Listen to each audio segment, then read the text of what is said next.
Let's speak now to Professor R.J. Mokwena from the Department of Police Practice at the University of South Africa. Prof, a very good afternoon to you. Thank you very much for your time.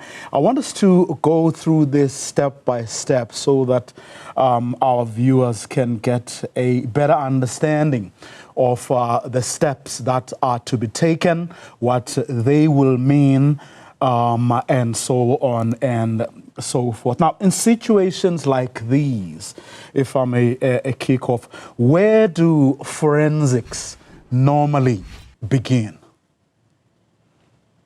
Thank you, Buyo, and greetings to the viewers. Yes, normally where the forensics kicks in is after the recovery of the physical evidence from the scene. We might say it's a primary scene because the vehicle was found there. There's no secondary scene, allegedly, because if it was a secondary scene, it will be proved by the forensics. Let me say by forensic by saying that the cause of death of the three constable, may their soul rest in peace. If it's a drowning case, then the forensics will be able to determine it. They were supposed to show and prove that they were thrown into water while they were dead, because there will be no water in their stomach in the drowning case, because the inhalation-exhalation process will be stopped by that time. But if the tragedy happens that it might be an accident whereby the cause of death is through the drowning in the water, then the water will be found in their stomach, because when you inhale, you consume that water in your body. And then that one will be determined by autopsy, postmortem, and other forensic tests.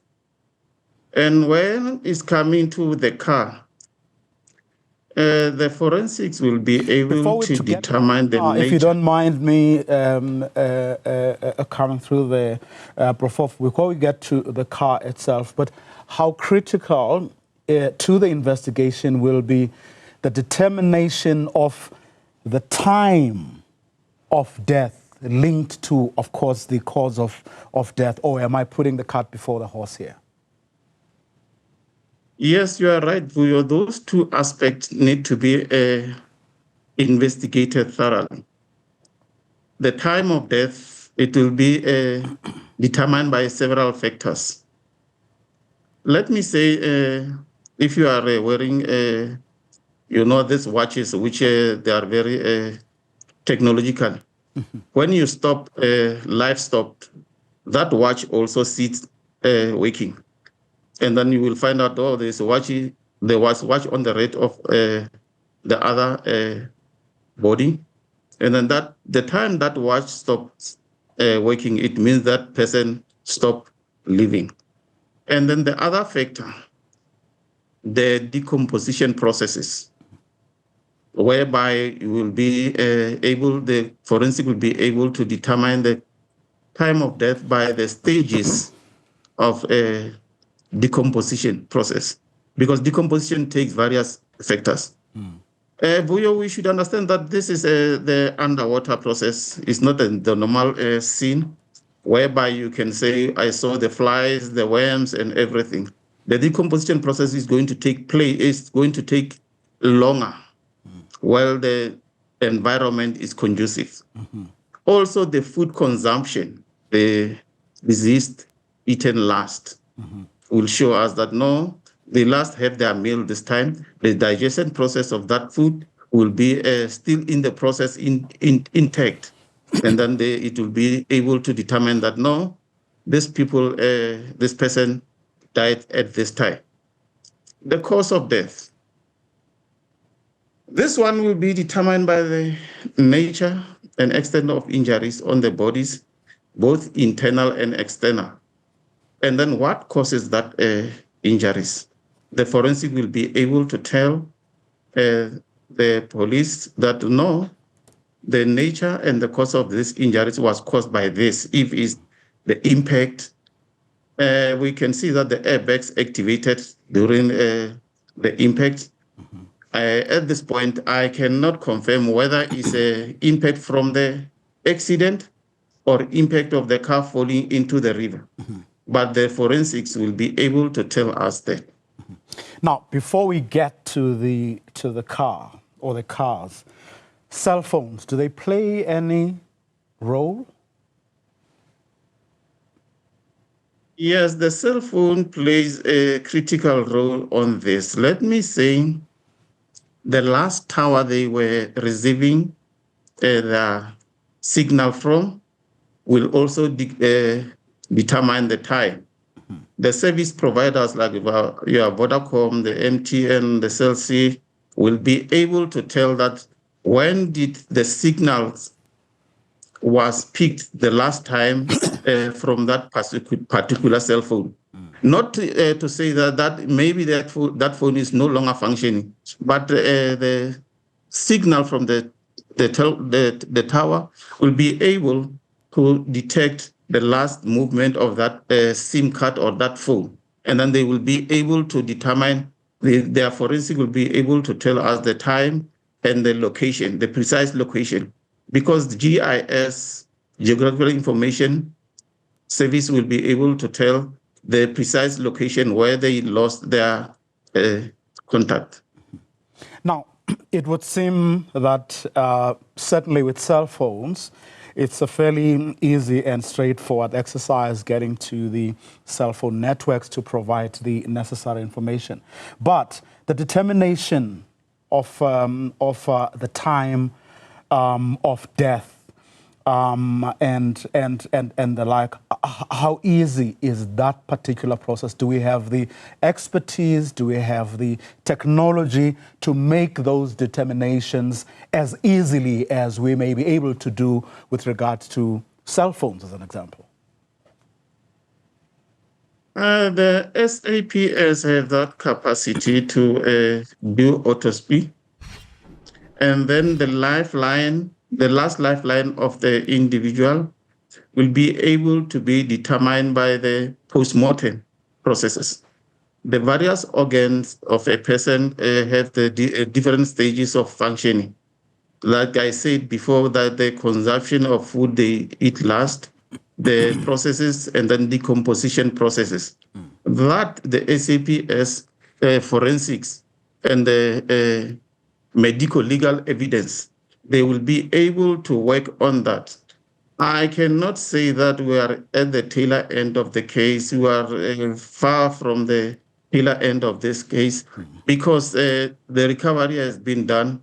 And then surely the postmortem or autopsy they are busy working on that processes. And then the SAPS will give the briefing regarding to that when they come to the conclusion of that.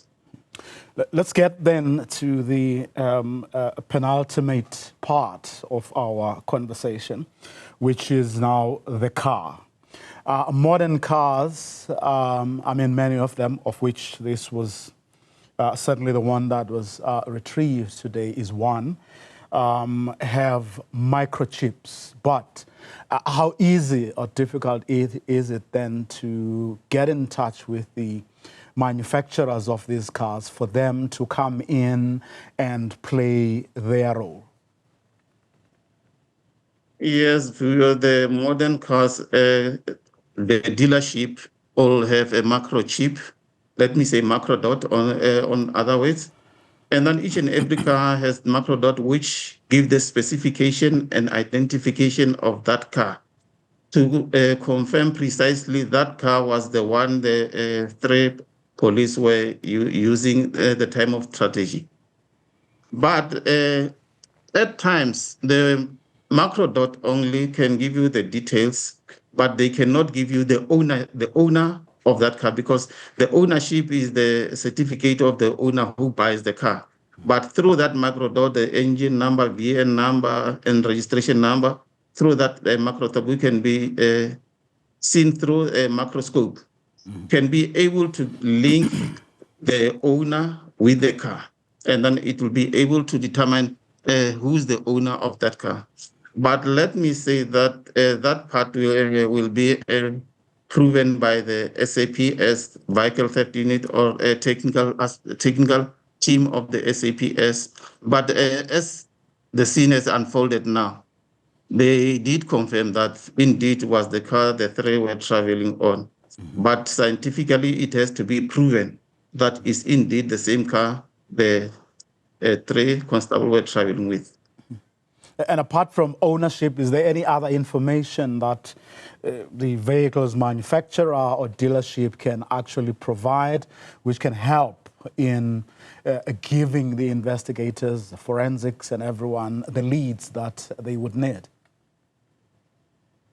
Yes, unfortunately, like a plane crash, we look for the black box, but in the cars, we cannot say we are going to look at the black box, but we can check things like the tracker system, which is very much effective to tell us when it's last time working, because it works with the battery. And if there is no battery in that particular car after the tragedy, then it will stop working. But such information can be retrieved from the service providers, insurances, and the trackers. They will be able to tell us what time exactly did that car tracker stop working, and then and then we will be able to determine the time, exact time where the car was involved in that particular incident or accident. And then comes everyone has done their bits and pieces from their respective corners. You then bring in experts who are going to go through this elimination exercise. What could have happened? And then other people provide answers.